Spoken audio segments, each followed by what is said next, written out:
All right, and welcome to Hattrick Sports Talk a week before the NFL draft, or just under a week, honestly. I'm joined today by Brannan. How are you doing, man? Pretty good, pretty good. You excited for the draft? I mean, yeah, the Seahawks don't exactly have a ton Yeah, ton of of ammo of this week. yeah, Or- but you know, Yeah, it should be interesting. We'll do a entire mock draft. You're gonna see us kind of frick up the bottom of the draft because I think that's kind of the one part of the draft that not a lot of people really know is the bottom of the draft and what teams are gonna do. But we'll talk about some of the top picks and see what teams or what we think teams are gonna do. I don't know if we're gonna do want or need. What do you want to plan for that? Should we do what we want them to do or what we think they're gonna do? I think What sounds more I fun? think what they I think what we want them to do would be more funny Okay, I'm down to do that. Let's do that. because you know what usually happens whenever we're allowed to put whatever we want. All right, we'll do that. We'll do that at the end of the show. We'll also do another draft in the middle. But let's start with Orlando Brown. We actually had some big news this week. There wasn't too much this week, but Orlando Brown going to the Chiefs for a. So the Chiefs acquired him, the 58th pick in this upcoming draft, a 2022 sixth-round selection. The Ravens got the 31 overall pick in this draft, the third and the fourth in this draft, and a fifth in 2022. So from one top team in the AFC to another for Orlando Brown, who didn't want to play right tackle. Now he'll be the primary left tackle in Kansas City. Brandon, what is your reaction to this deal? You know, I gotta say, I feel like I feel like there was a little bit of fleecing that went on here. I've been thinking about it all. Like Orlando Brown is good, Yeah, he's really good. He's but really is good. he 58th pick in the 2021, 26 a sixth round in the 2022? Well, that's what the Ravens got back for him. Right, but But like, I mean, is he like, was he one, two, three, four picks worth well, giving here's away? here's the thing though. The one thing that I hate about this deal is the fact that they got a second in return. But I guess it does make it semi more balanced. I mean, The Ravens got a second. the Chiefs got a second back basically with the 58th. So I mean, Yeah, but honestly, like it's I think it's a pretty prime package for a left tackle that's actually top end of the NFL for a team that needs it. The Chiefs, like, they just revamped that O line. They watched the Super Bowl and went, frick this. We're just gonna get a bunch of O linemen. They got they got Joe Tooney, Kyle Long, and Austin Blythe. They might bring back Eric Fisher as well, and I believe that they released one more guy who I forgot at this moment, but they might bring those guys back, maybe.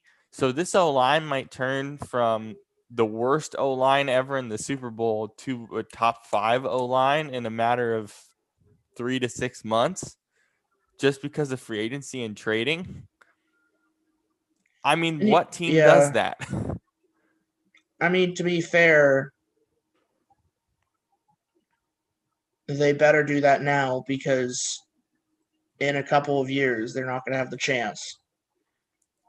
And then Like that I think this is the year for that. Like this was the year for them to put their cards on the table in terms of trying to build an O line because they're not going to be able to do. They're not going to be able to spend this level of money in the next couple of years. and that was kind of my first thought because this is something that you and I and with Shane have had conversations about for almost a year now about the Chiefs ever since Mahomes signed that contract.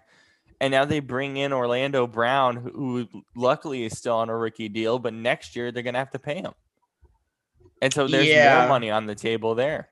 And he's going to be commanding top dollar at left tackle. it's kind of interesting because it's a different strategy than the way that teams like the Seahawks and the Patriots and people like that kind of they they draft well and Patriots not as much. well, yeah, Patriots not as well, but not as much. But they cut bait with these players when they're at the point of big money deals. Right. But it'll be interesting because not only you can't have your cake and eat it too. You can't have a lot of amazing players on like the wide receiver front as well as on the offensive attack, as well as on the O line front. Like, but they're doing that here at least for this year. oh yeah, I mean for this year, I mean the thing is currently a lot of their wide receivers are still locked up in deals, but I mean think about it. You're gonna have all the wide receivers at some point asking for more money. You're gonna have the deal with Mahomes that's gonna start up next year. You're going to have a lot of your own linemen being like, hey, give us money. You're going to have your defensive players, because you have quite a few good defensive players who are going to come asking for money. Tyrann Mathieu is already looking for a new contract. They've been in negotiations with him already. So I don't know if they're going to be – I mean, they can pay them, but – have fun being in negative cap for the next 6 years. But also the other thing is you can pay them, but like – are you going to be able to pay them the money they're looking for? The answer is no, probably. No. After a while. And let's not forget, Mahomes, even on his rookie deal, got restructured. And I think basically most of his money is bonuses this year. So they're already doing restructuring with Mahomes. So, I mean, yeah, I think that's partially the point of that long-term deal is that eventually they'll restructure it and fix it around. But, I mean, it's not going to be that much help because there's a lot of guys that they need to pay here. As for the Ravens, though, they move off Orlando Brown. They're going to bring in Alejandro Villanueva from the Steelers. I assume that's a really good move. I mean, you move from a younger guy to an older guy, but if you're the Ravens, you don't think this is a great thing for them? I mean, they had to move him at some point. I actually think it would have been better for them to have gone for someone more athletic who can move with the blocking for because you got Lamar for their quarterback. Yeah, I mean we all know that Lamar has no interest in actually throwing the ball. He's just going to run the ball. So I mean, I feel like you need an O-line that can actually like block downfield for him and make sure he's not getting destroyed. That's why young guys like Ronnie Stanley and Orlando Brown are so important for them. Yeah, and then they're like, all right, we're just going to trade them and bring in. Yeah, they still have Ronnie Stanley, but he's coming off a big-time injury this year. It's weird to me that you bring in a guy like Villanueva who's coming from a system like the Steelers where you have a quarterback who's just stay in the pocket the whole time, and it works having big guys who can just block. They're not very athletic, but they can just stand there and block. It's weird. I don't get it. And then, well, here's the thing. On top of it, we're so late in the process in free agency, there's not really many linemen left. Yeah. That are looking. I mean, there are some, of course, just because now free agency is very extended with the cap issues that every team is dealing with almost. But I mean, I think that was probably their best option. And you said the issues of it, but he's probably the best guy on the board for them whenever they're able to sign him. Well, honestly, I mean, a guy like Gabe Jackson would have been a great fit for which Seattle picked up early. Ravens, which is why I was very excited with that pickup because he's a very athletic guy and he can play different. I mean, he's the type of guy that I feel like can be slotted in at different spots. Mm-hmm. But it's interesting because it really does show that you have to. It's not just any lineman can fit in any offensive line scheme. Right. It depends. The whole, absolutely. And it depends on. It really depends a lot on the type of quarterback you have. Because if you're gonna have a quarterback like Ben Roethlisberger who's just gonna sit in the pocket, yeah, you can have a guy who can just like sit there, block, protect the quarterback. But if you have a guy who's gonna break the pocket after like 5 seconds. It's like, well, you have to be able to move and protect. It's funny that we're just talking about the Chiefs because this jersey proposal was actually decided by the Chiefs. The owners last week, a bunch of confusing rules in terms of replay review. Basically, the replay assistant's gonna have more leeway, but and then they switched up the onside kick where there's less guys on the receiving team. There's 9 instead of 11. Basically on that side where they kick the onside kick. But I think the most interesting of the rules, other than the onside kick, is the expanded jersey numbers, which Tom Brady wasn't too fond of even after they basically approved the rule. The Patriots weren't too fond of it either, which is interesting. The jersey numbers will allow running backs, tight ends, fullbacks, H-backs, and wide receivers to wear 1 through 49 and 80 through 89. Defensive backs can choose from 1 to 49. Linebackers can choose from 1 to 59 and 90 to 99. Linemen 50 to 79. D linemen same. And D linemen also get 90 to 99 as well. Kickers and punters will remain. QBs, kickers, and punters will remain in 1 to 19. Tom Brady said this will amount to bad football because people don't know who to block. Do you agree? That is the maybe the stupidest thing I've heard come out of Tom Brady's mouth. Like, I think he's a pretty logical person most of the time, but this is just like actual stupidity. And not only that, but if I'm a lineman, I'm going, how stupid does he think I am?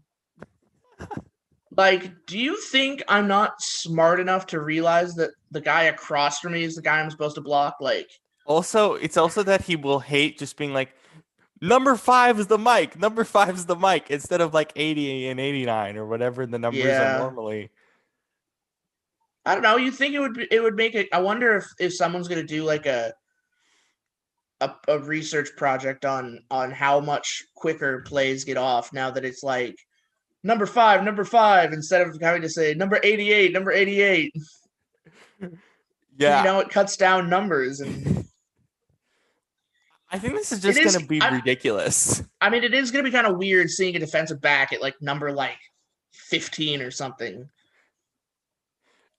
I think the funny part about this too is that if players want to change their number, they have to pay the NFL to do it, like a lot of money, because they have to buy out. They have to buy out their entire jersey inventory that's on like NFL Shop. Oh, that's true. So, like, I would not want to be the player that wants to buy all that out just to change my number. I mean, I highly doubt you're going to have a lot of players changing their numbers.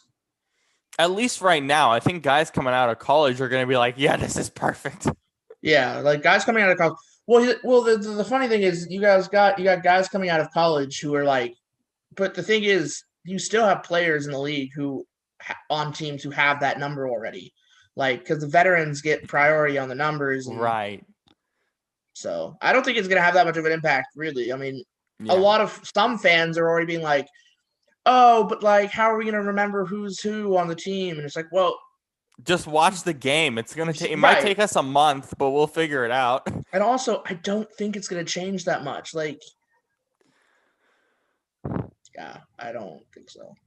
I don't think immediately. I think the guys out of college are going to have some fun with it. Also, speaking of like the veterans with the numbers as well, Carson Wentz is going to have a new number because Michael Pittman's like, I'm not changing my number 11. So it's kind of, if you're on the team already, like, I'm like, it's my decision. So Pittman's like, no, man.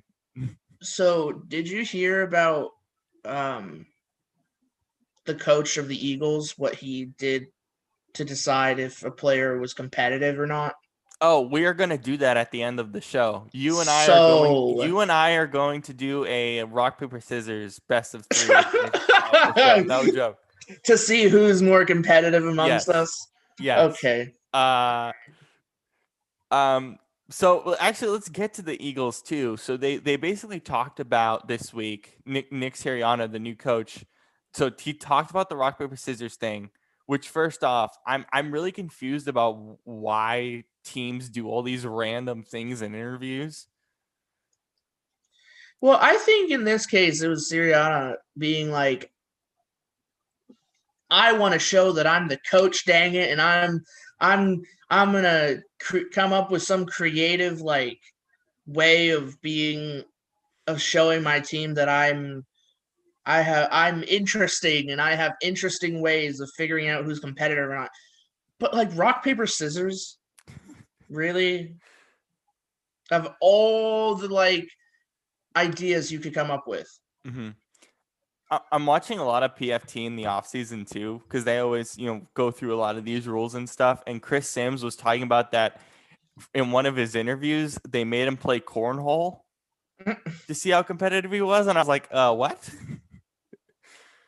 It's also super funny because like Pete Carroll has always had this thing where it's like competitiveness and like that Wednesday is like competitive day or whatever it is. And then so many coaches now are like, my number one rule or number two is being competitive. I'm like, Pete Carroll, that like started with Pete, that mentality of like being competitive. And then the Eagles also talked about Jalen Hurts. Sirianni talked about Jalen Hurts, and he was like, "We're gonna have competition at every position, including quarterback." Man. And I'm like, "There's no way you guys are actually gonna draft a good quarterback better than Jalen Hurts right now, unless to Shane's enjoyment, have a competition between Jalen Hurts and Joe Flacco." Yeah, I really wish Shane had been here today for the show because I wanted to ask him if his boy Joe Flacco was excited about the possibility of him being the starter. I don't think that's a great thing. I rather have Jalen Hurts. I mean, let's be honest here. Are they really going to be any better off with Jalen Hurts over Joe Flacco? Like, I really don't think so. I want to see Jalen play. I'm a huge proponent of seeing Jalen play. I don't think we saw him play. Yes, but I want to see him play. And he did diddly jack squat. Hey, he has potential. I still feel like he does. He just needs to play. How many how many quarterbacks in the league have had potential? The guy just needs to play a full year. I still feel like he needs to play a full year. I don't think we've seen the full scope of what he can do. You said the same thing about Tua. That's exactly what I'm waiting for Tua. And maybe in this draft, you're going to take a quarterback for the Dolphins if we're doing what we want. So I'm excited for that. But let's go through these other rules here. So expanded booth to official communication. So replay assistant is going to have like more communication with the officials on the field, but they still don't have the sky judge. This is just like a stopgap to the sky judge. So I don't really understand the point of this. The setup zone. So the zone, I believe, what is it between? I have a picture of it. It's between like a certain yard line and the 50. And basically they're limiting the receiving team's players that are in the setup zone. So basically, instead of having 11 players in that zone, it's going to be 9.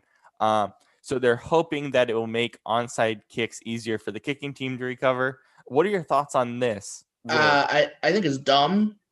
I think onside kicks are supposed to be hard for the kicking team to recover because they're supposed to be a reward. But they're too hard now. There was only 3 recovered out of 48 last year. They're supposed to be hard. Like, think about the amazing moments we've gotten from onside kicks because they're hard and people are like, there's no way they're going to get it. Think about like the Seahawks Green Bay onside kick recovery where it bounces off the guy's head. Kick. Yeah, the watermelon kicker that bounced off the guy's helmet and the Seahawks recover and then they go and win the game and go into the Super Bowl. But that was before the rule was changed. Like if you talk about more recent things, it's like the watermelon kick between the Cowboys and the Falcons. The Falcons and the Cowboys have been in a lot of them, ironically. Yeah. I don't know. I'm not really a fan of changing the rules of onside kick.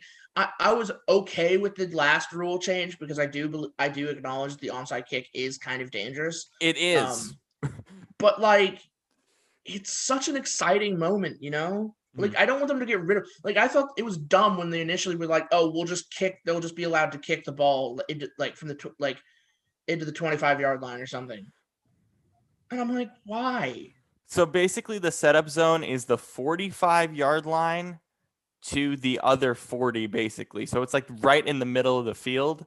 And instead of having 11 in that zone, you're going to have 9. I mean, I don't think that's going to change much about the other team about the kicking team getting the ball. I don't think so either. Like, because a guy's just going to run, because what you're doing is the guy's just going to run anyway. You know what? You're going to have moments like last year where someone tries to kick an onside kick and then you like have the receiver catch it and just run for a touchdown because they're going to have like a ability to just like go fast. Yeah. If they catch it and 2 guys miss them, it's done. Yeah. But I mean, it's basic. What makes this rule kind of funny to me is that basically you're just disadvantaging the receiving team a lot by just taking 2 people out of the play. Because that's all you're doing. You're just taking 2 people out.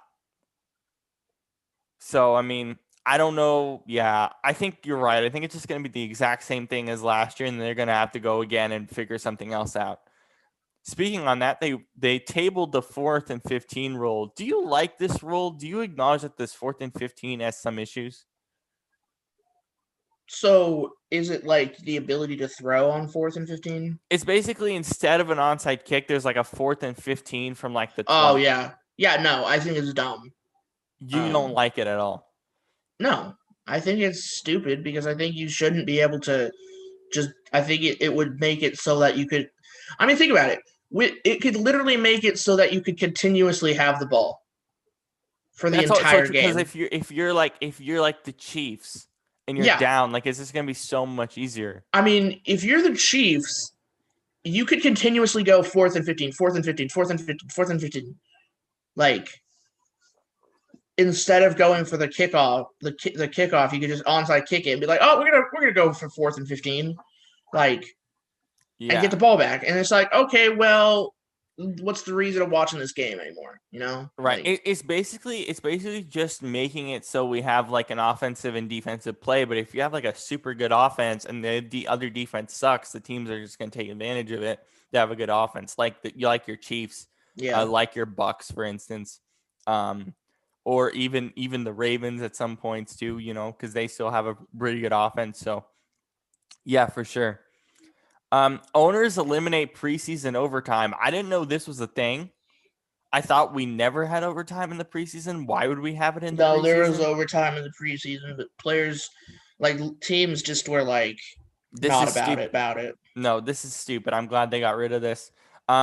This proposal is one that's kind of annoying me. The proposal to change the GM and coaching hires cycle, push it back so that interviews for all clubs until after they start after the conference championship game, and no hires until after the Super Bowl. Are you annoyed that it was tabled, or are you? I'm annoyed that it was tabled. Yeah, I think this is stupid. Like, if I'm a coach and I'm a coach and I'm trying to win a title with my current team and I'm like an offensive coordinator, like, I don't want to deal with interviews in the middle of the week with other teams. I just don't. Why would you? Why would you want to? I'm trying to win a title with my team that I'm on right now. I mean, oh, so you're annoyed that the diversity committee was basically like wanted to talk more, didn't like it. I'm annoyed that the competition committee was like, well, it was tabled for discussion by the diversity committee. I don't know why the diversity committee needs to do anything, but the competition committee said no. The competition committee said no, basically. The owner said no, and I'm like, why? This makes a ton of sense. Like, let's not hire anybody until after the Super Bowl. Why do we need to hire people until, like, wait till the Super Bowl is over to hire people? How is that a bad thing? Does that hurt anybody? No. It just doesn't. I don't know why the diversity committee needs to deal with this more when we already have problems with diversity in the coaching ranks anyway. This would help it. I don't know why exactly the diversity committee would be tabling it.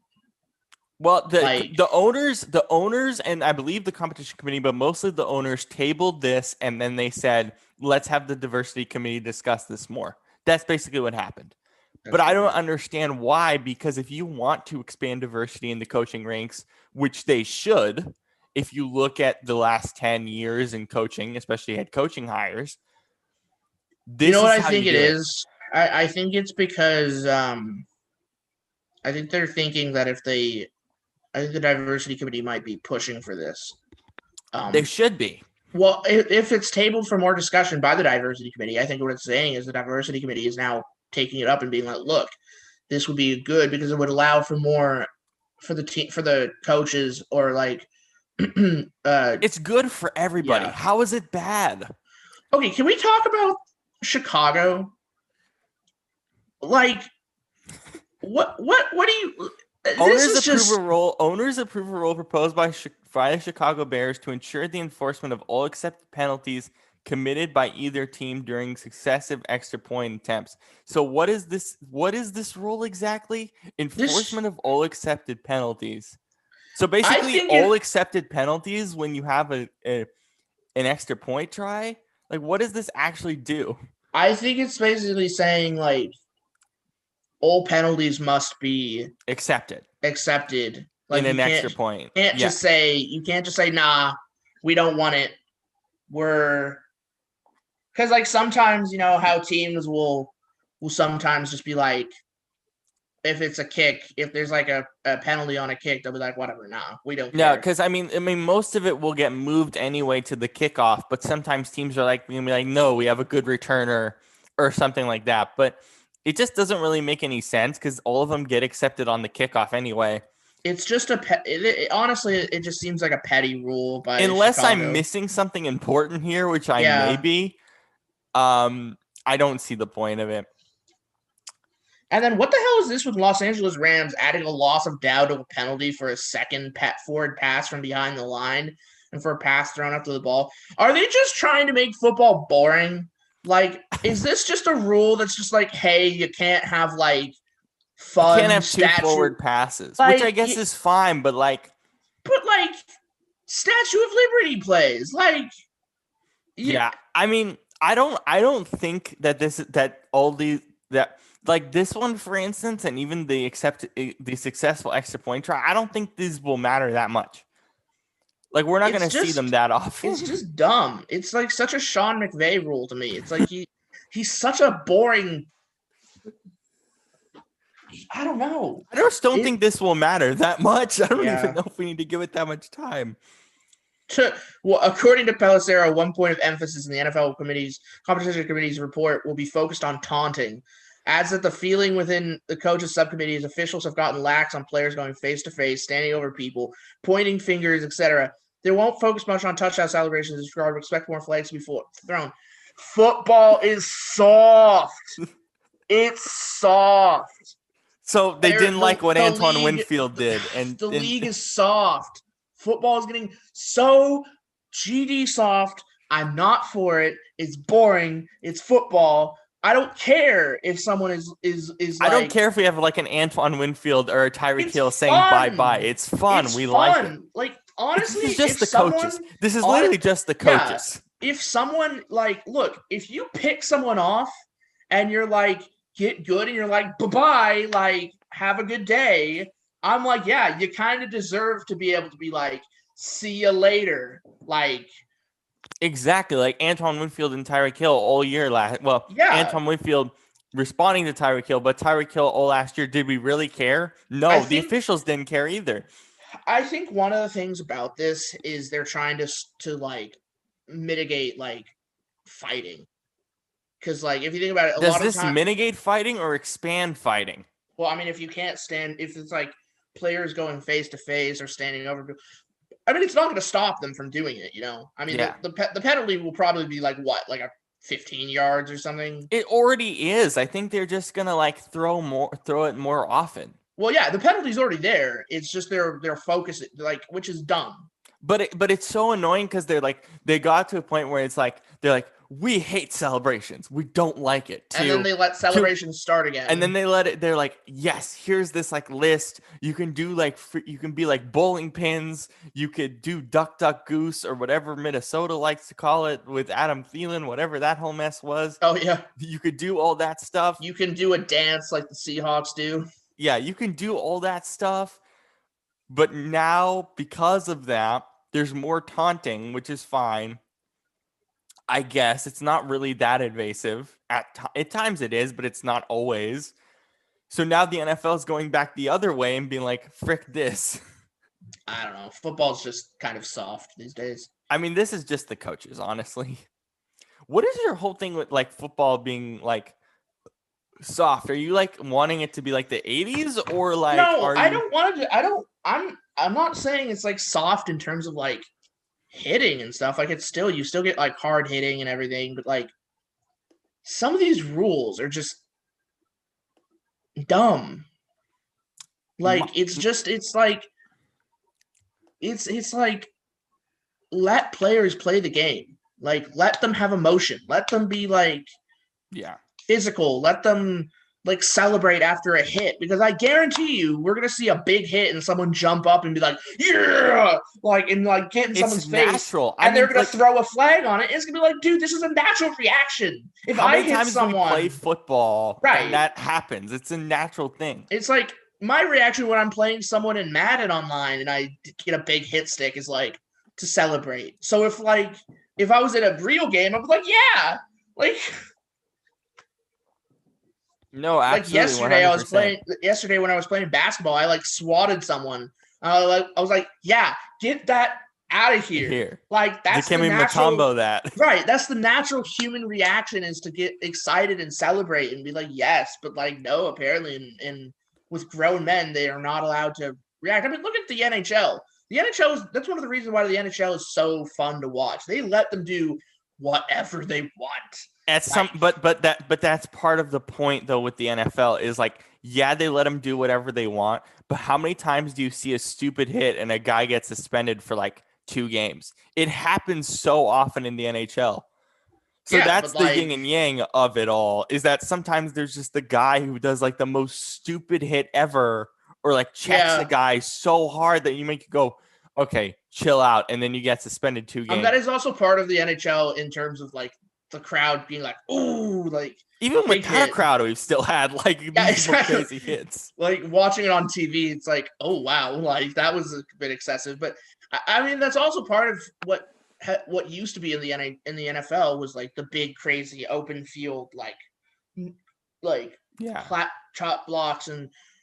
It used to be. I don't think you're asking for it to go back to that like stupid craziness, but you're saying like.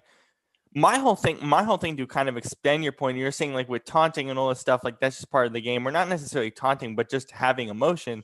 But my second thing is, I feel like in recent years, and I don't know how much we talked about this with the rules that the competition committee and the owners decided on last year, but most of it just seems like they're just trying to put more flags in the game, and they still don't really know what they're doing with replay. They're just like half-assing replay, which is kind of stupid, because if you like fully do replay, it's not going to be like the NBA where the last minute of a game is all like replay. It's going to be that the replays are going to be faster because you're going to have another official in the booth or stuff like that. Yeah. So that's the problem that I have, is what it seems to happen every year. It's like we have this stupid replay rule that we need to constantly fix instead of just actually fixing it. And then we have a bunch more flags for no reason. Well, it's like, it's wrong when, as a fan, you're watching the game and every time there's a touchdown, you're sitting there going, oh, where's the flag? No flag? All right. Cool, I guess it's a touchdown. Yeah. It's like, or like a kick return. Every time I see a kick return for a touchdown, I'm like, okay, there's going to be some flag. There's going to be a block in the back, or there's going to be like always the block in the back. Thumb penalty. Like, I don't know. At some point, football is going to be no longer fun to watch. Yeah, I mean, I think if they keep going in this direction, I don't know how much these flags are going to actually affect the game. It doesn't seem like it won't. But I think what a bigger problem for me is, in terms of the actual quality of the game, it's replay.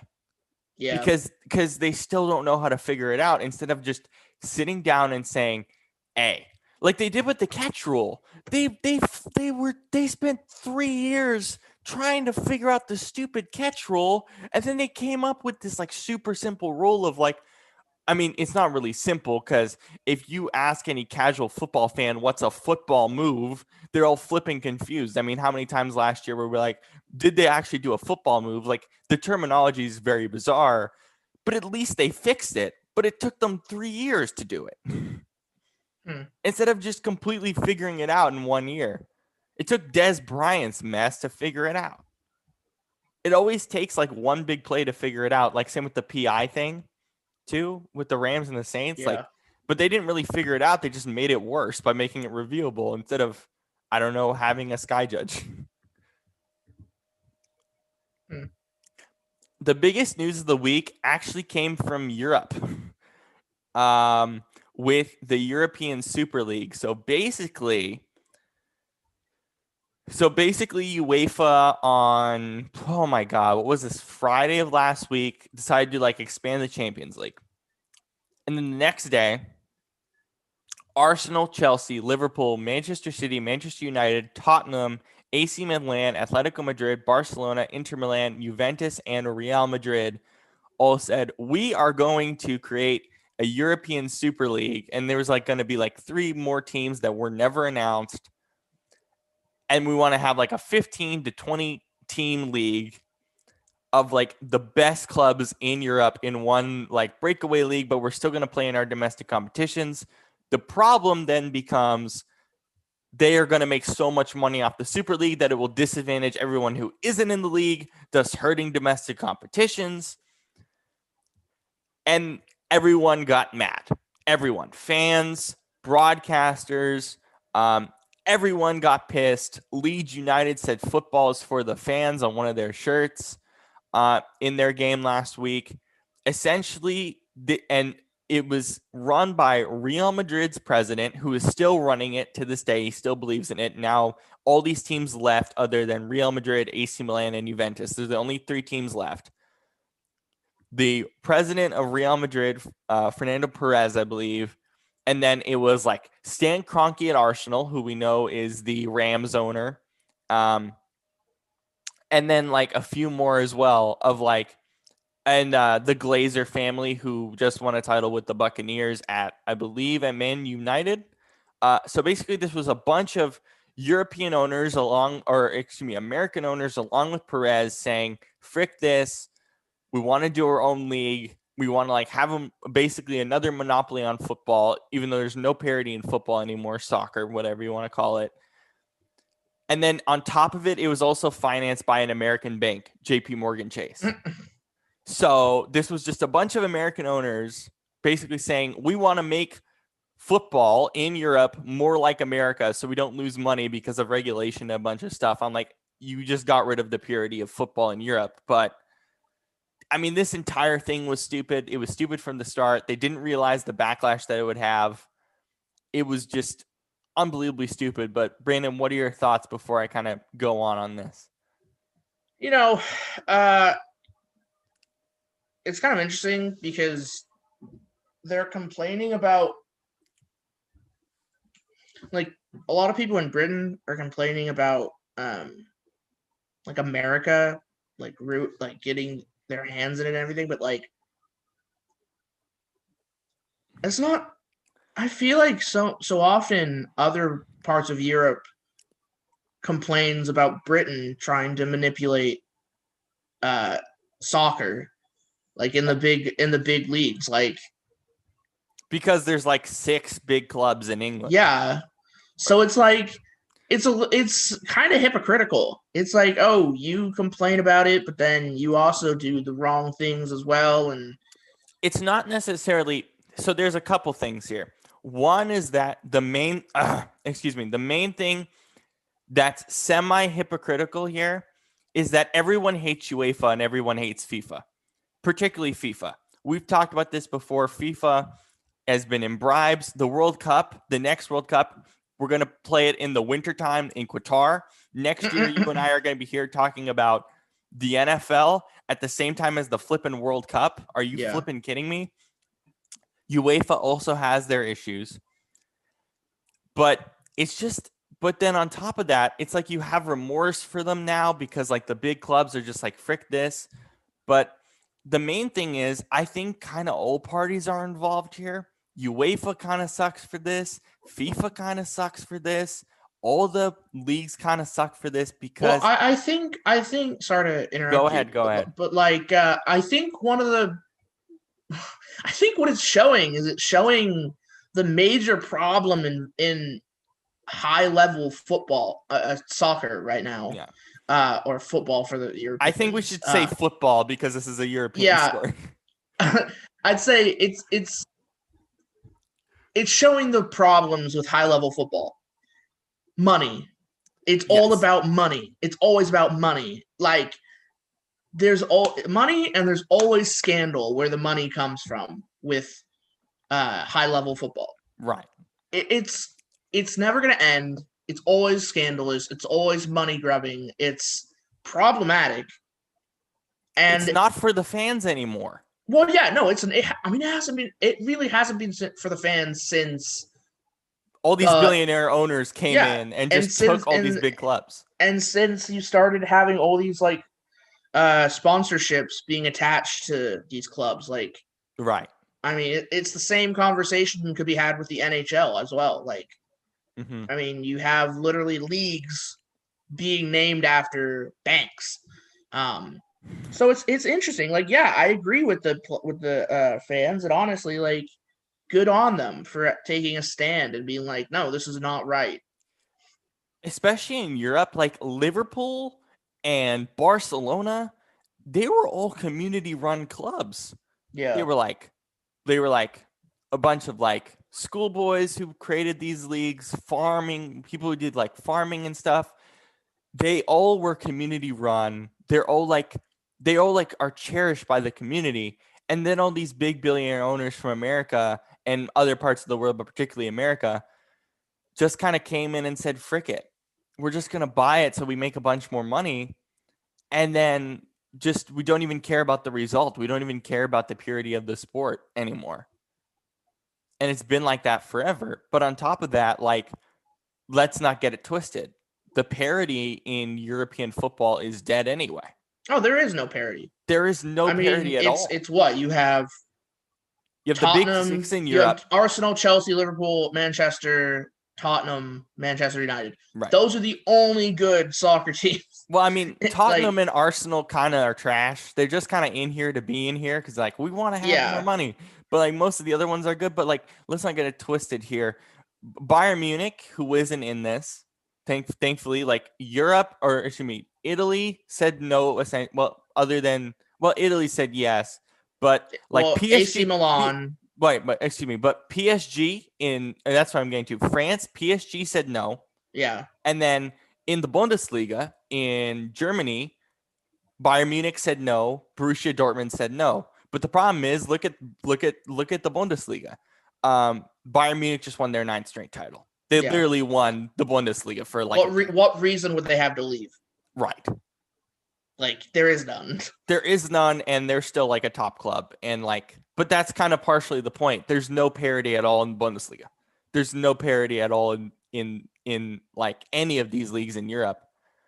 So that's the bigger problem. But like, that was kind of my biggest thing is like, fans like, there's parity in football because we have this like huge system of like this pyramid system of a bunch of different leagues and stuff. I'm like, yes, you have that system. But ultimately, you still have top clubs. You still have these clubs that have been there, done that for the last 20, 30 years plus, maybe.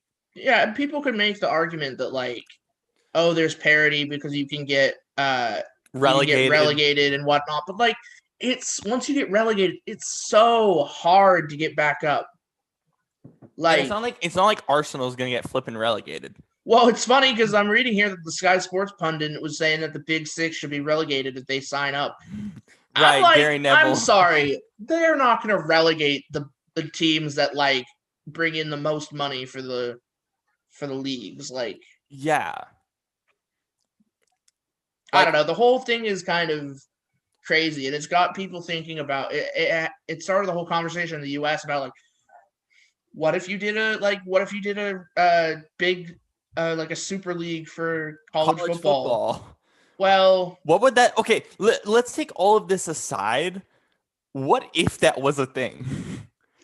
Like, obviously it can't, because you talked about this earlier in the week, like Title IX, and there's a bunch of different pieces as to why there can't be it. But what if you had like Clemson, Michigan, Alabama, and they like actually pay their athletes and they like have like this? It would be insane. It would be like terrible, but it would be insane. They'd be if they did that, they'd no longer be part of the NCAA. Right. Because, can't pay your players. But I don't know. I don't know. I think part of college is just like some teams are better, some teams are worse. Like, it's kind of how it goes. So before we get to the mock draft, one of the things that we actually wanted to do was to do an NFL Super League. You have 12 teams. We can take any 12 teams from the NFL. Let's say we're billionaire tech owners. We made it big in Silicon Valley. We're billionaire tech owners, and we want to take 12 NFL teams to start a Super League. And we have to take every factor into account, not just how good the teams are now, but how good they'll be in the future. How many teams can make us the most money, right? Because we're trying to make a profit here. Who are the 12 teams that we would take to be in a NFL Super League? Because this has caused like a massive conversation between all of us three. Shane and I had a pretty big conversation about it earlier in the week. All right, so 12-team NFL Super League. Who is in your mind right off the bat?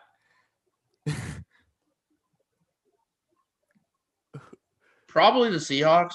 See, I think the Seahawks are in too. I do. I think the Seahawks are in. I mean, the Seahawks, I think even if they have a couple years of downturn, they're still going to bring in lots of money, and they've shown that they have a strong team for the last like 10 years. Chiefs are in. Chiefs, yeah.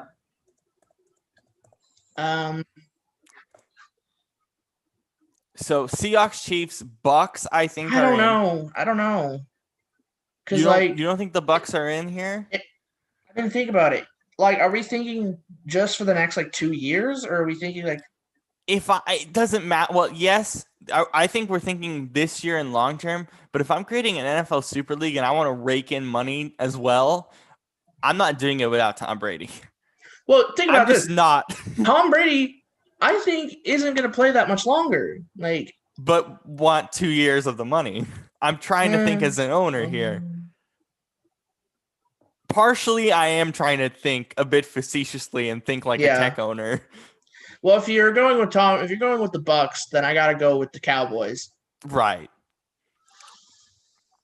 America's game and America's team. They make a bunch of stupid money for no reason.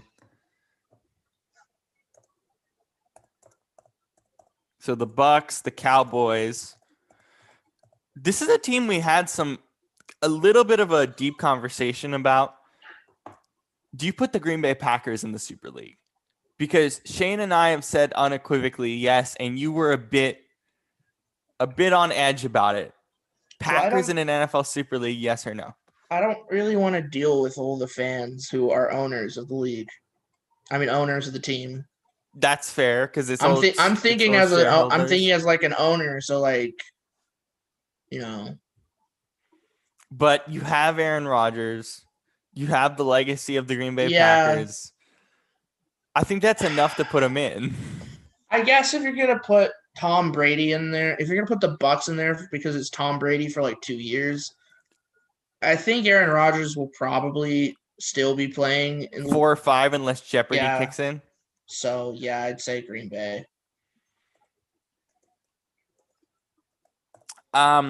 I feel like part of this would be if you were actually putting together a super league, you'd have a lot of the legacy teams in there.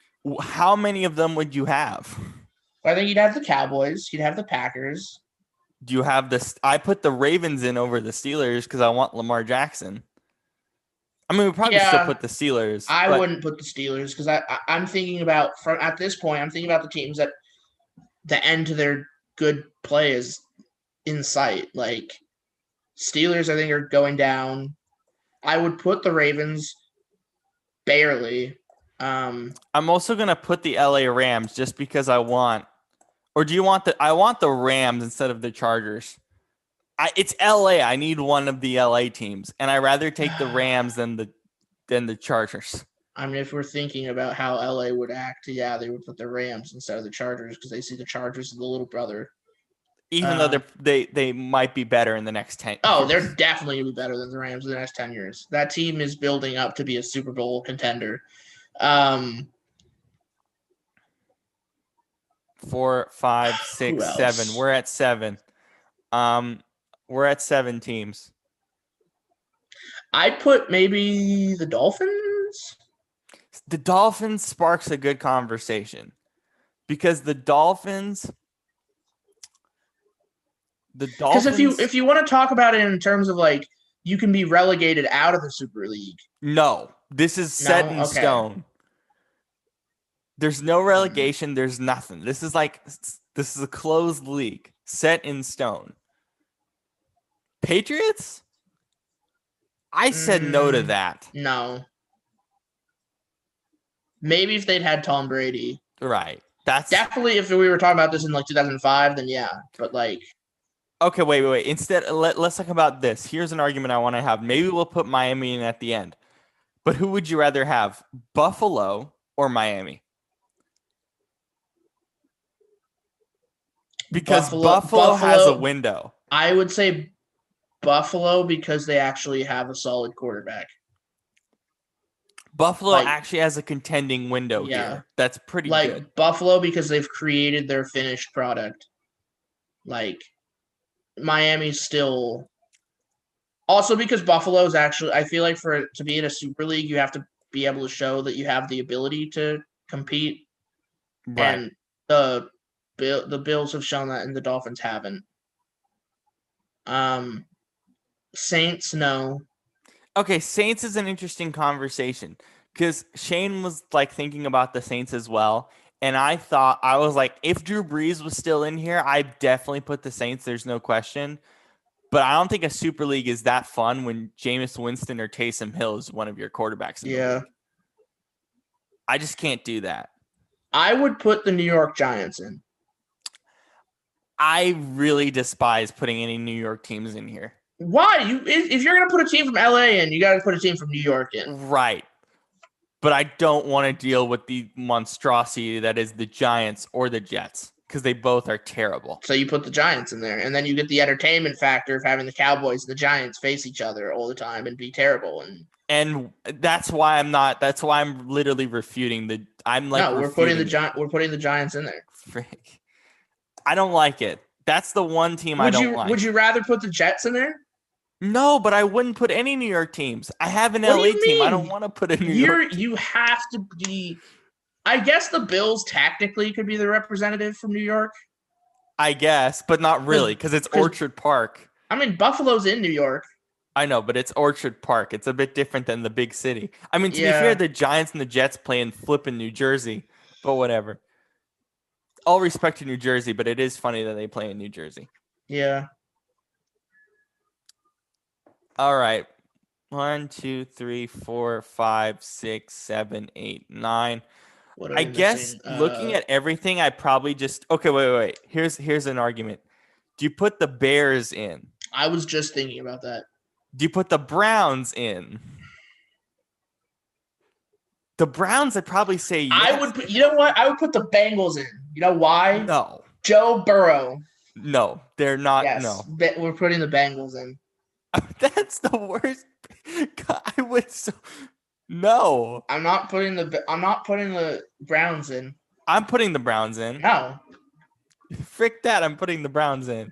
Fine. You can have the Browns because I got the Giants. I'm putting the Browns in. There's no way Fine. I'm putting the Bengals in there. They've been terrible forever. I mean, to be fair, the Cowboys have been terrible forever too. The Bears, I mean, just because of I mean, if you're not putting the Steelers in, I mean, so tempted to put you this. got to think about it partially. Like the Bears don't have. Actually, They don't have any merit to be in I here. would rather put But the Steelers. Giants I would rather put the Steelers in over the Bears. Do you put the Dolphins in over both of them? No, Really? I think the Steelers have a longer history of winning.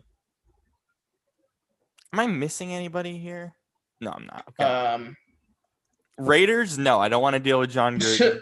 no. Let's just go through the teams who win. We have 1, 2, 3, 4, 5, 6, 7, 8, 9, 10, 11. We need one more team. So New England, no. Niners, no. Cardinals, no. Cardinals, no. Eagles, absolutely not. Redskins, or Washington football team. No, Washington football team or the Warriors, whatever. Washington's an interesting case. They really are. Yeah. They really are. Chicago, Carolina? maybe? No. That's not fun. I don't like That's not fun. Denver. Well, there's a case to be had. Because they actually have a pretty good social media following. Legacy too. And everything. And it would be good to have like some representation for the Midwest. Atlanta, no. I feel bad because I like Atlanta, but I don't. They've kind of been crappy for a while. Colts, no. No. Jags, absolutely not. Titans, no. Texans, absolutely not. After what's going on. What do you mean? They would be great. What a great story. Houston? No. Chargers, we've already established, no. The only teams that are basically in the running that we're still talking about is the Bengals, which I don't really like. Denver and the Dolphins. I honestly put Miami. Yeah. I like Miami and where they're at, or the Chargers, I guess. But like, I would put I'd put the Dolphins in there as the wild card and be like, maybe they'll get good. I wonder if are we missing any team that absolutely deserves to be in here? Let's see. Because I don't think I am at all. I think we should put London in there, assuming that there's going to be a team in London. Oh, so it would be the Jaguars. I mean, legit. So that's our Super League. Are we missing anyone? I mean, I hate that the Giants are in there. That's the only one I really object to. Other than that, I'm pretty happy with it. Look, I think Chicago is a good case, but I don't want to deal with that. Bears fans are not going to be happy with this segment. Oh, Detroit. Oh, no way. I'm not going to have a guy biting off kneecaps. Minnesota, no. And that's it. Those were the ones that we missed. Did we miss anyone else in the North? No, we did not. No. Those were the two that I didn't see. Yeah, I'm not having a guy biting off kneecaps, and I don't think Kirk Cousins is that fun for a Super Bowl. I wonder what Shane's reaction is gonna be to this. I might have him do his own like Super League in reaction to this segment next week, just because the only thing I don't like here is the Giants. That's it. I don't like the Browns. Yeah, that's the only team that I don't like, but I don't think this is a bad list. Or that's only we have each one team that we don't like, but other than that, like I'm pretty happy with this list. I think this is a pretty realistic list in terms of. This is a pretty good list. Yeah. Yeah, this is actually a pretty good list of 12.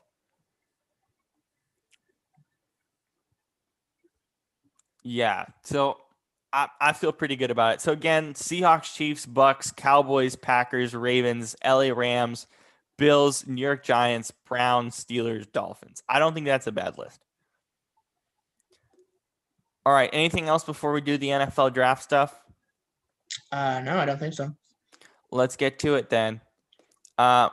Okay, so we're going to do what teams want just so we can have more fun, or what we think. If we're like the GM of that team, who would we take? Like, who would we want them to take? So don't take this too seriously. This ain't as serious as last year. Plus, the bottom end of the draft is just a mess anyway, at least for me. So that's kind of where we're at here with this. Do you want to take? I'll take the odd number picks basically. So I'll take like the first pick and you take the second All pick, right. just so you have. Let me see. Yeah, I want you to have Miami's pick. Okay. So I'm gonna take the first overall pick, and I'm gonna take the obvious one. Give me Trevor Lawrence. To me, he's still the best prospect in the draft. We've had conversations about Justin Fields, but to me, Trevor Lawrence is the best guy in this draft by a mile. In terms of quarterbacks, I think he's the best guy here. We know the Jags are going to take him anyway. We might as well put him in here at 1. I don't think there's that much of an argument there. So Trevor Lawrence at 1 for me. Okay, so you got Trevor Lawrence at 1. Yeah. You're on the clock with the Jets. I'm going to go. Ooh. Are you taking another quarterback? They also have team needs here on the side as well, if you need to look at a few things. Yeah, I don't know. What would you want the Jets to do? Well, I would want the Jets. Because, again, this is what we're wanting them to do. So this is going to be a mess anyway. Oh, Jesus. And there's no trading, by the way. No trading with My this. mind is like, they don't have a quarterback at this point. So you might as well take one. I mean, I want them to take Kyle Pitts, just as like an insane move. But I think what they're gonna, what I want them to do is I want them to take Justin Fields and have an actual decent quarterback. So Justin Fields to the Jets. Okay, I'm good with that. Oh my God. Okay. Oh my goodness. Oh geez. Oh my God. I'm trying to think. So they like Mac Jones, but Zach Wilson falling a bit is kind of fun for me. Trey Lance is pretty fun for what they want to do, but yeah, but what do you want them to do? I'm gonna say Zach Wilson, man. I think he clearly fell here. I mean, I don't think he exactly works with their system, but he's better than Mac Jones for them, I think. And Trey Lance only playing 1 game last year. Yeah, give me Zach Wilson.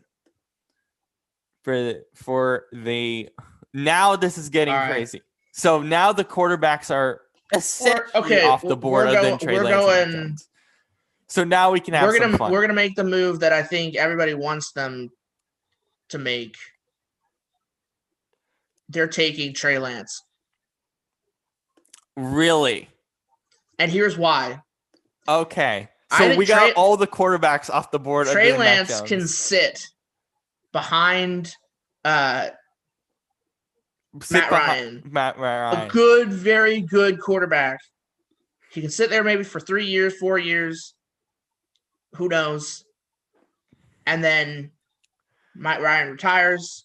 You give him a contract. Boom. You have a good quarterback. Yeah, bam. Probably like another 1 or 2 years. I honestly think the Falcons are the best spot for Trey Lance to fall. I think they probably should just go with Kyle Pitts, but he was the other guy I was going to go with, but I was like, I think it would be funny if Trey Lance went to. Everybody's going to be mad, but I'm telling you that they aren't going to take an O-lineman. I firmly don't believe the Bengals are going to take an O-lineman. I'm going to listen to Joe Burrow. I'm going to make him happy. Give me Jamar Chase. God. I'm going to have the best young wide receiving core over a good O-line. Bro, it doesn't matter if you have the best receiving core. You're going to die. I mean, I know they're okay, wait. What is your reaction to that pick? Like, legit, what is your reaction to that? My reaction is I'm not watching a single Bengals game because he's going to get destroyed again. I honestly think that's going to happen, though. I do not think they're going to. I think they're going to take Jamar Chase. Well, I'm the Dolphins, and I'm sitting there, and I'm going, okay, well, give me Penei Sewell. Penei Sewell, okay. Just give me the best offensive tackle in the game. Like, Hello. Have a nice day. So you're keeping Tua around. I mean, look, I honestly think about it. Think about this. I've looked at his footage from Alabama and from all those places. What was his commonality? He had a really good O-line. Right. So if I'm the team and I'm committed to Tua, I'm going, okay, well, let's give him an O-line. Lions can run a 2 tight end set with this man. Kyle Pitts. Yeah, I agree with that. Kyle Pitts. I don't think that's too much. I think he probably shouldn't fall this far. I imagine a team could trade up to get him, but if I'm Detroit, I'm taking Kyle Pitts. No questions asked. Now, with the Panthers. Do you have Mac Jones is still on the board? You could take a receiver. You still got Rashawn Slater. You got some good guys here. Kwity Paye. Panthers are taking Najee Harris, running back, Alabama. Why would they take a running back? Because I want them to. Oh my God. I think it would be funny. Oh my God. That is not. So basically you're because they're gonna have a two. They're gonna have a two. They're gonna have a 2-back set. It's gonna be great.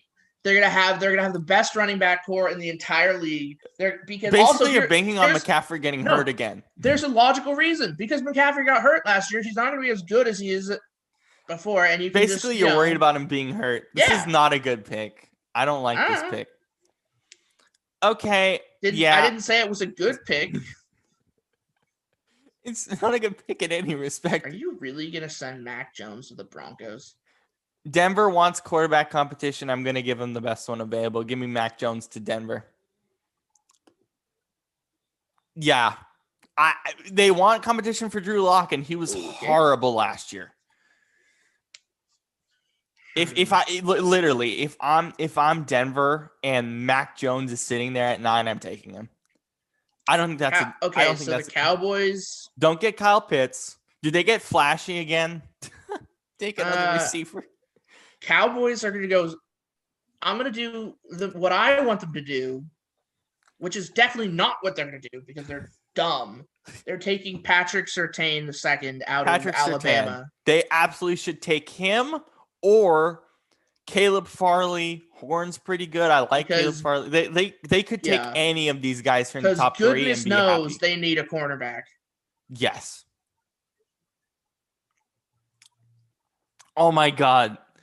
If I'm the Giants and Devontae Smith is just sitting there, oh my God. And Jalen or Waddle. They're just sitting there. God, this just shows how deep Alabama is. Like Giants, and he's just sitting there. Yeah, if he's just sitting there, I'm not doing anything else. Devontae Smith. All right. Eagles. Who did they like rock paper scissors with the best? I don't know. I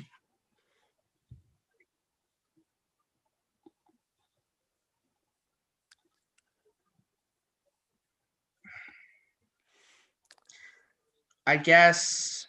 Oh my God, Kwity Paye is there too. Yeah, this is pretty fun. Do they take Jalen Waddle? Micah Parsons? Like, there's options. I could see them taking Jalen Waddle.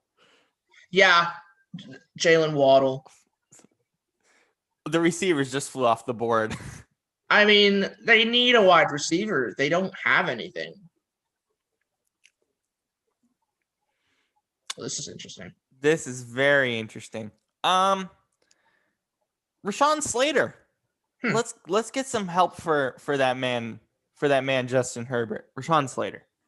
Wait, does that say they need a quarterback for the Vikings? Yeah, they're not happy with Kirk Cousins. Wow. This is a pretty deep team needs list than in the past from NFL.com. Props to them. Wait, can I see the specialist? I don't know what the specialist would count as. Safety. That's safety. So O-line is still like okay, but the top guys have basically left the board. D-line is still pretty good. Actually, the edge is really nice right now. It's a pretty fun edge group there. And you got Gregory Rousseau, too. Jesus. He's really deep down this board. Wow, they had a couple guys from UW there. Yeah. Hmm. Well, he might be a second-round guy, Molden. Maybe Elijah late Molden. first. Maybe late first on him. Asante Samuel Jr. Paulson Adebo is really nice as a late-round guy, too. I think Molden will get taken in the first. Maybe we'll see. But like really late. Yeah. There actually are better options late in the first than I would have imagined. Sam Ellinger. I want the Vikings to take Kyle Trask. What? What? Well, that's why we're doing want. You have literally just exploded this draft on his head. The Patriots don't have any quarterbacks to take. Exactly. I'm literally running. I wasn't gonna make them pick Kyle Trask, but they don't have anybody to take. Do they even need? So this brings up a question. Do you think the Patriots trade up? They will. They have to trade. They have to trade in the top. They 4. have to trade up to at least probably top 4. Yeah. Which means Atlanta is probably gonna be at the 15 slot. Maybe. Micah Parsons. I think that's pretty easy. I think that's a Belichick pick at that spot. Yeah.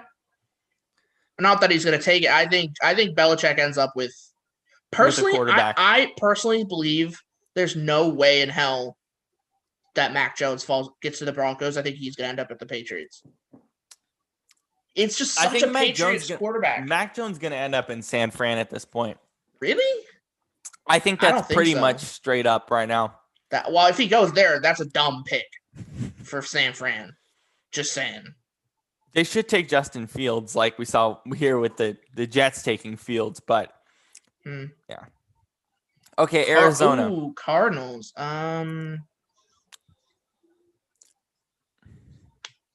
Who does Cliff Kingsbury take in his massive home in Arizona with a stupid fireplace? Can I see the offensive lineman? Yeah.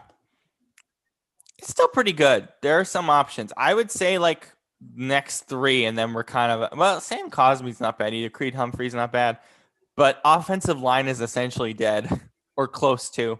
Well, USC had a terrible offensive line. Yeah, Tucker's not bad though. I'm gonna go with Landon Dickerson, because Alabama. Yeah, center. Okay. I think it's a bit early, but it's fine. I mean, there's not much O-line. I mean, I expect there to not be any O-line. Alex Leatherwood's pretty fun, too. There's not much O-line left. Kamara, I think, gonna go here. I'm taking the best lineman off the board. Taking those guys off the board. So there we go. Dolphins again. I'm glad you have the Dolphins picks. I think that was a good call. Dolphins have a lot of. Oh my God, there's a running back here that I really like. Etienne. I love Travis Etienne. I absolutely love him. All right, Dolphins are going to take Etienne. I absolutely love him, and at that slot, I think that's pretty fun. Sorry, I'm convincing you a bit. I mean, no, like that's one of those things that like I was looking at it. I was like, I mean, the Dolphins don't really have they have a running back, but like I could see them taking a guy like Etienne. Okay, linebackers essentially done. Running back is Williams, I guess, but running back's basically done. You're gonna see some fun late round guys at the running back spot. Who's left at tight end? Patrick Freiermuth. Pat Freiermuth, that's pretty fun. I don't think they really want to do that. Brevin Jordan, maybe. Am I crazy for wanting them to take Kwity Paye? Probably. I mean, they're already pretty deep in that slot. Oh my God, this is actually tough. This is a tough slot for that team.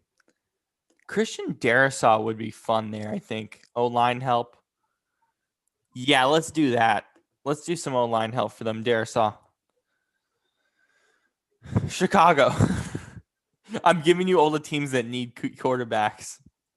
Okay, go back to quarterbacks. There's nobody left. You want to pick Kellen Mond? Like, there's nobody left. It's literally dead. I could give them Felipe Franks. Your guy Connor would love that. No, Connor would be like, "What are you doing?" You're literally. I'm trying to at least help these teams. You're just having fun. Let's go to wide receivers. There's actually, dang, the wide receiving core is deep. Jesus oh shit! Christ. Oh, Kadarius Toney. Oh wait, He's I forgot really about good. Kadarius. I love Kadarius. This is way too late for him, by the way. Yeah. This is he's way gonna too go late. way far. He should go top 15. Yeah. Definitely. Oh my God, this receiving core is stupid. Honestly, this is even better than this is stupid. Yeah, this is really stupid. Oh my God. Corner. I really like Caleb Farley. Give me Caleb Farley. I like Caleb Farley a lot. The Colts would be happy with Caleb. JC Horn's really good too, but I do love Caleb Farley. He's like an all-around corner at Virginia Tech. I really like him. So I'm going to take him at 21. 22, Tennessee. Go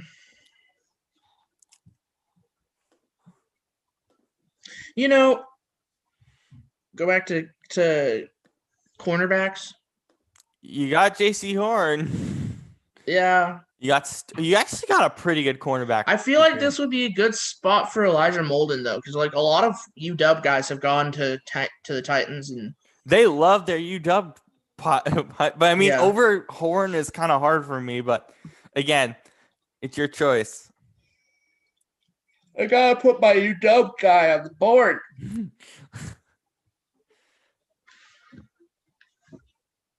Are you gonna do it? Yeah. Okay. Elijah Molden going to. It's a good spot for him because Tennessee loves their guys. And then if I'm the Jets, yeah, I'm taking Horn. Let's do it. So 2 quarterbacks fall off the board. Steelers. They want a running back. They really want a running back. Javon Williams, Sermon's still here. They really want a running back. Let's go with Sermon. Because, they don't have. Yeah. They lost James Conner, didn't they? Yeah. You know where he is? Do you remember where he is? Arizona. Oh, that's right. Yeah. Okay, so the Jags picked up Trevor Lawrence. They probably need to help him with the O-line, I would imagine. But let's get him an actual tight end, Pat Freiermuth. All right. Cleveland Browns.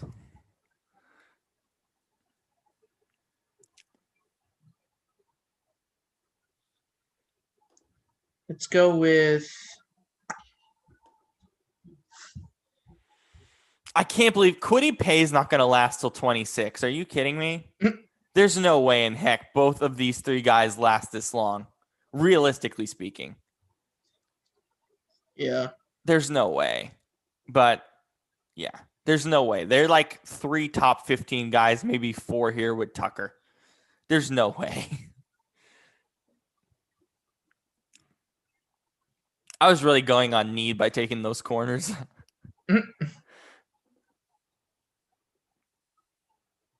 I guess the Browns. Yeah, the Browns should take Kwity Paye. Yeah, I think that's a good selection.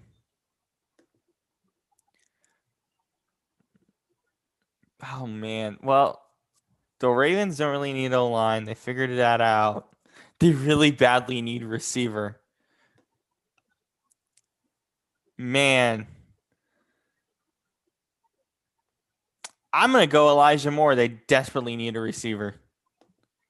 Man, I wish the Seahawks had a first-round pick this year. They wouldn't take the guys that we're looking at. Now I'm not gonna start taking for need anymore because there's too many good guys left that won't be at this slot at all in the real draft next week. Let's go with. That's what I love about doing these Greg mock drafts. Newsome. Is always Greg Newsome. Okay. I mean, I think a third corner would help them. Yeah, let's go with. Oh my God, man, geez, yeah, let's go Christian Barrymore again, a guy who won't last this long, but yeah.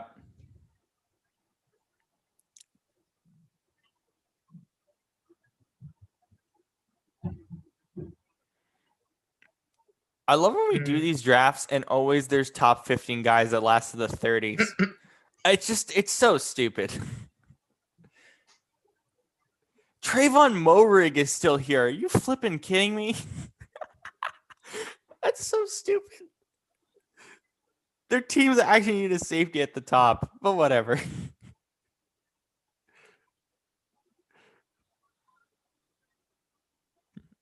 Yeah, there's no way that this will go exactly how we have it, but that's the fun of it.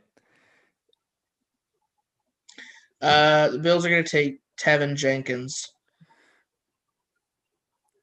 Where is he? Where's Jenkins? It's right at the top. Oh, there we go. There we go. My bad. I was looking too deep. Okay.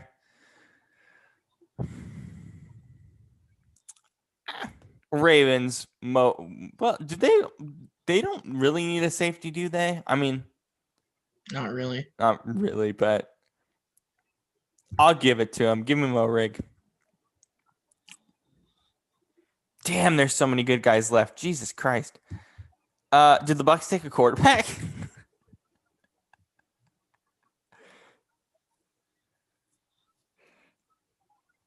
Can you go back up to the top? This is the top. No, the number 1 pick.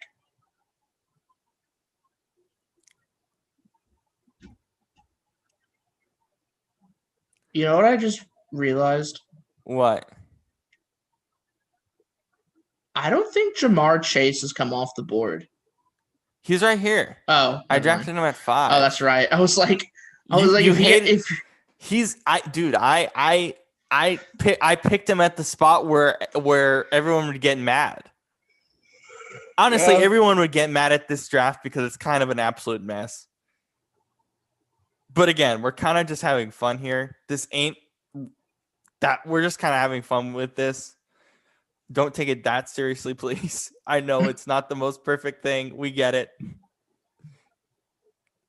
I don't know. You can pick for the Buccaneers. I don't know who they take. Oh, my goodness. Well, they probably need linemen, so I'll give them Vernon Tucker.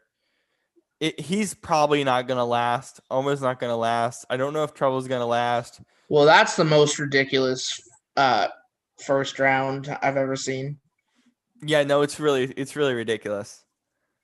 Like this is the first 13 are okay, and then you get Najee Harris, and then you get to like Kyle Trask, and then we get messy, basically.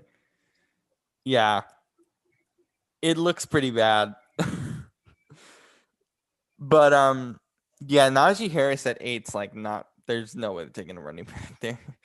So this man's left. Williams is still left. Jerry's still left. Collins, Phillips. Terrence Marshall would be a great early second-round pick, I think. Again, look at these receivers that are left. Rashad Bateman still left. Rondell Moore is still left. St. Brown is still left. I mean, Stevenson, oh my God, the receivers in this class. Bro. The second, the first 2 days of the draft are just going to be dominated by receivers. Because they're just going to take these guys off the board.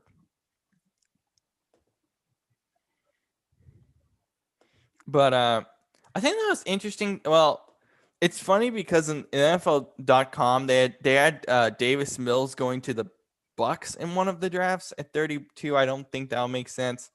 Where do you think realistically Felipe Franks is going to fall? Is he going to be like a 5th round guy like we saw last year with all those guys? there. What do you think about Felipe in terms of his stock? I think Felipe will probably be like 5th or 6th round. Yeah, that's kind of what I'm thinking too.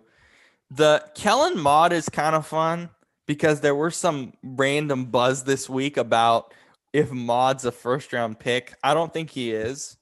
I still think he's a very raw prospect, but I don't know. I don't like the fact that he got first round buzz. I don't even know if he's second day buzz. I mean, I guess maybe third round, but Ellinger, I don't really like. I think he's a career backup.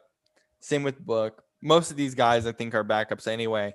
But it's the quarterbacks are just going to fly off the board, and then it's just going to be a mess.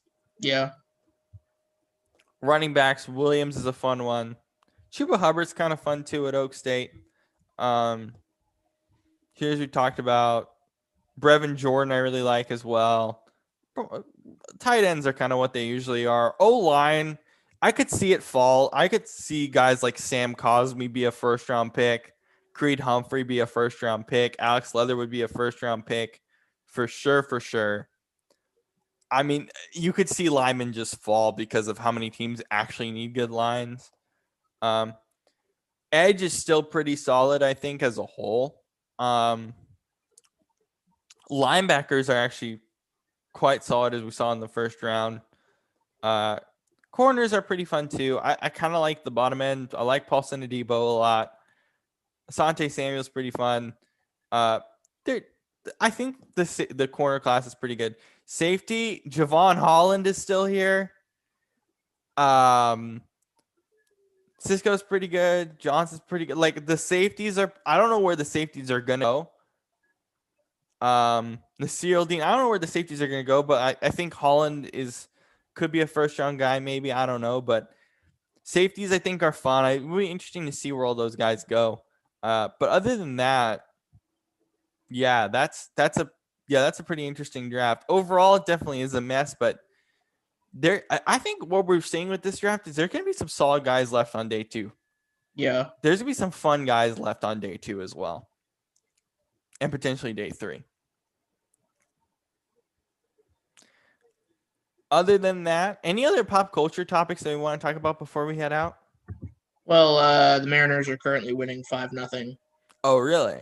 In the 5th. That's not really a pop culture topic, but that's fun. How have they been this year? Good. They're playing the Red Sox this week. Mm-hmm. They've been better of late, apparently. Yeah. Yeah. I don't know. There's not much pop culture. Mortal Kombat came out yesterday. Yeah, you told me that you heard some good things about that film. Yeah, some people are saying it's good. I haven't watched it yet. Captain America and the Winter Soldier was good. Let's talk about that really quick. Actually, or the Falcon. Falcon. The first season ended for that this week. I know you and Shane were pretty big on it. What were your overall thoughts on the series? It was fun. It's a good series. It kind of continued the. It expanded a lot of the notes that were opened up during the original Captain America movies. So that was interesting. But it also tied in. It kind of combined the original Captain America movies with Chris Evans and the events of the fallout of Endgame. So it was kind of interesting. That was fun. So yeah. Do you want to play rock, paper, scissors before we go? Sure. Let's do it. Best of 3. Okay. So whoever, also, when Shane comes back next week and I think we're going to do the draft show Thursday night next week. I don't know if we'll go on IG Live, but we'll definitely do a post show Thursday night if everything goes to plan. All right. Basically, this will test our competitiveness, and then whoever wins will go up against Shane on Thursday. So, Zoom, rock, paper, scissors. This is not natural. Oh, my God. Rock, paper, scissors, shoot. Rock, paper, scissors, shoot. Oh, all right. I had rock. All right. Dang. All right. Ready? Rock, paper, scissors, shoot. Dang it. You won that. That's it. Yes. Okay. So you're playing Shane next week. Apparently, according to the Eagles coach, I am the most competitive out of us. So well, we'll see. We'll play against Shane on Thursday. We also so the draft is coming up on Thursday and Friday. We'll hopefully be on. I would hope Thursday night after the draft on a post show, which we'll record. And then remember last year, Brannan and I did the schedule release show. The schedule's coming out on May 12th. Yeah. So we'll probably do a show then and kind of have fun with the schedule because there's a bunch of good matchups, and the expanded 17 game schedule is going to create for a lot of fun matchups for everybody. So that's kind of the big events coming up over next month, and we're getting close to the NBA playoffs as well. So we'll get to more conversations about the playoffs with all those injuries and stuff. So speaking of basketball, we are both in the fantasy playoffs for our fantasy basketball leagues. You're kind of chilling this week. I'm not, because I'm playing Shane. You're stressing. And this is not fun. I mean, you're currently tied with him. Yeah. I have no, what happens if you tie in the playoffs? I don't know. I literally don't know what the setting is for that. I think it might be record tiebreaker or something. I don't know. I forgot what the setting is for that because I never imagined it would happen. Shane will get upset if we tie. Bro, there's 3 different games that are all 8-1, 1-8. Oh my goodness. Yeah, that's our matchup right now is the only big one that matters at this point. But essentially what's happening with me and Shane is we have very similar teams. We just do. And all I've done is just stream like a maniac. If you look at my matchup acquisitions, I have 6 out of 7, and it's going to be 7 out of 7 by like 2 a.m. tomorrow morning. We're recording this on a Saturday morning. So by like 2:45, you're going to see me pick up one more person to try to beat Shane, and I'm probably still not going to win. Meanwhile, I'm just out here chilling with my team that I've had since the beginning. So next week, let's say you play Shane next week. Does your strategy change at all? Are you going to like start streaming a bit? Maybe. Like where, because you've said that Shane's kind of been your kryptonite, so you rather face me. I imagine you rather face me than him. Probably. Right? Yeah, I'm cheering you on.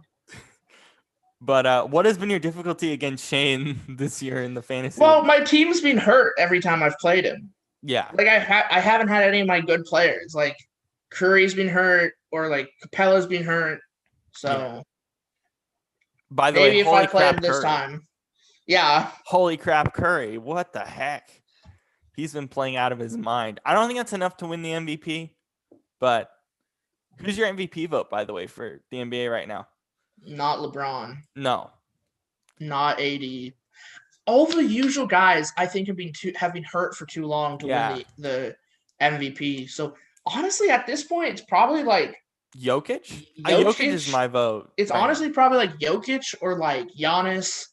Giannis ain't gonna win. He had a great year this year, but he ain't gonna win. Maybe even Embiid. I think Embiid has a case, but he's been hurt for a while too.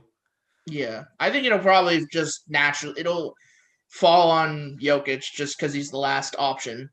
I really think that's about it. I think that's it. Like he's just the last guy that it can be given to. And he's had an amazing year. Like he has had a career year. Don't get it twisted. But like, yeah, like it is at the same time for Embiid. It would have been this year too. Yeah, it's kind of that. It's also kind of just he's the last guy. Like, you know. How upsetting is it that this year, because I think partially it's because of the shortened schedule, but all these injuries have made it so that the MVP is just like the most confusing thing. And it's even funnier because we started talking about it at the beginning of the year, basically.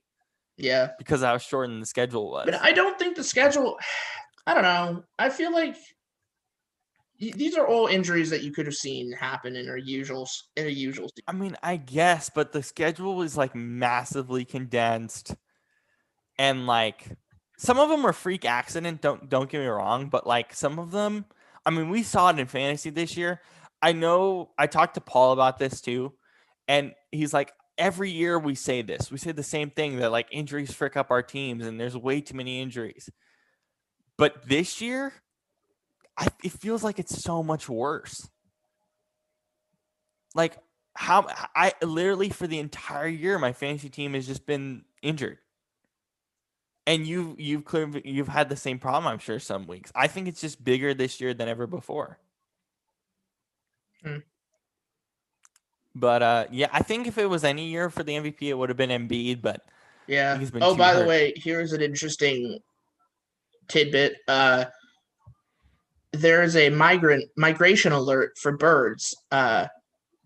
This weekend, millions of birds will fly through the night sky. Don't forget to turn out lights at night to help migrants stay on course. Oh my God, really? Birds. Is this is in Washington State? Yeah, this is a thing. Whoa, So, that's cool. if you want to help the birds, turn out your lights. That's fire. Speaking of birds, before we go, of course, this show originates from UW Bothell, of course. The Crows Oh God. at University of Washington Bothell. Oh my God. So many crows. 5:00, and I believe we're going back. This is news I'm sure we can all share now because it's been reported everywhere. But we are going back to school in the fall, or like in campus in the fall. Yeah. And 5:00, if you have a night class, or like just It's before creepy. a night class, like 5, 6:00, Yeah. the crows all over the field and everywhere. Yeah. Dang. Honestly, dang. Yeah. Yeah. I got one more year left. I'm gonna imagine this. I spent like half of my college career on Zoom, essentially. Probably like 2 years. And then so it's basically like freshman year was like all in person, a good portion of sophomore year. Spring, so it started like spring of sophomore year, and then all junior year, and then now senior year I'm back, hopefully. Prayers. Yeah, we'll I'm have to back the whole figure it. time. We'll have to figure out what day we'll be recording their show.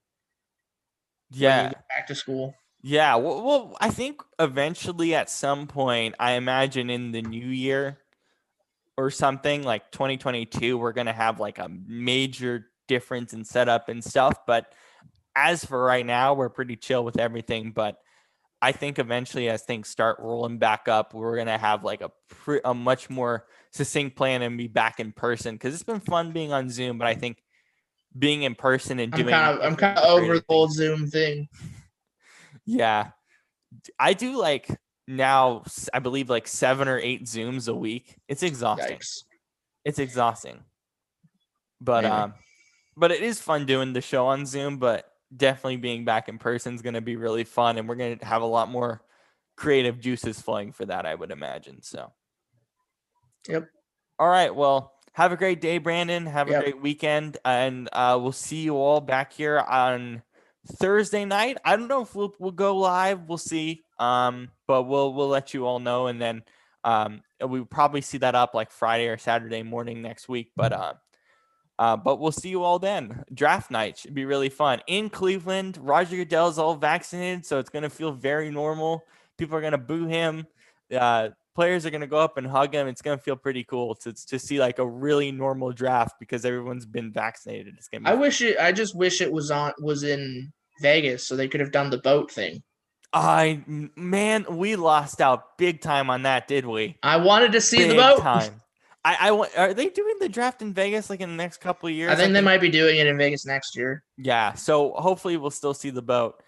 That's such a shame that we didn't get to see it. I love the virtual draft, but that's such a shame. Yeah. That was amazing. Yeah. Anyway, we'll see you all then. We are literally a week away from the NFL draft, so it should be super fun. We're excited to be here reporting on everything and reacting as crazy as last year as Brannan with the tight ends. I imagine we'll have something similar to that on Thursday night, but we'll see you all then.